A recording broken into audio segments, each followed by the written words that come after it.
Here at the Weizmann Institute Center for Biomedical Engineering, when COVID started, we thought that this is a great opportunity to reach out and understand what could be the needs in the hospitals that we can help with. We know that today people use PCR tests, however, the detection rate is only around 70%. And it could take many hours or even many days until you get the result. It's a very lengthy process. The best way to visualize COVID is using CT, but the problem is that CT is not scalable, right? There's not too many machines around. It's very difficult to disinfect, so that the process is very lengthy. Today, the method of choice in Israel is using X-ray. X-ray machines are relatively portable. You can move them around, and they're easier to disinfect so that you could get the images faster.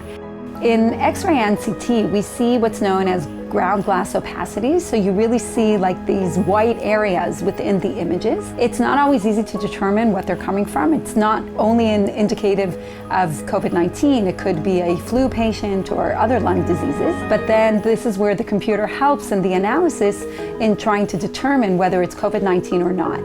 We put together a remarkable team of doctors, physicians, and image analysis experts, data science experts to try and target the imaging analysis of COVID-19 patients. We collaborated with various hospitals throughout Israel, Ha'emek, Shaare Zedek, Beilinson, and the Galilee Medical Center to put this database together. And now that we have all of these images of COVID-19 patients and healthy patients, we're working to both extract features using image analysis techniques based on the clinician's input and what they know about the disease, and also deep learning and artificial intelligence to sift through and learn from all of these images what are the important features that predict disease, that determine the severity of the disease. If we do the correct analysis, then the patient comes in, you can image them right away and run the algorithms and get a result right away.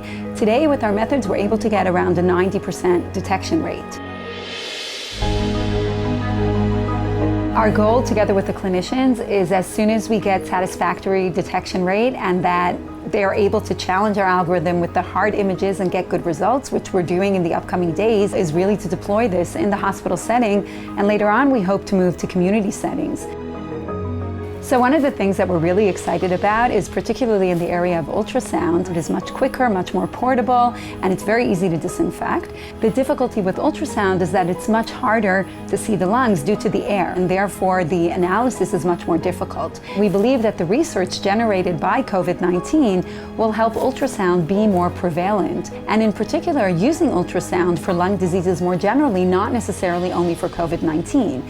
The same is true, of course, for any algorithm that we develop, and we hope that this will open the door to the use of artificial intelligence more generally in imaging within the hospitals and in the communities. It's been truly an amazing experience. Everyone is totally dedicated. We have talks up to the middle of the night, doctors calling from within the wards. It feels very rewarding to be able to work with such an amazing team of volunteers who are so dedicated, and everybody is really working for the benefit of patients and are truly concerned with the benefit of patients. Nobody's doing this for any other reason. We've also got a lot of help from the Weizmann Institute. We're using the computing services here to make sure that we maintain the data in the most private way and sorting through it in a remarkable way, thanks to the entire institute being devoted to this cause.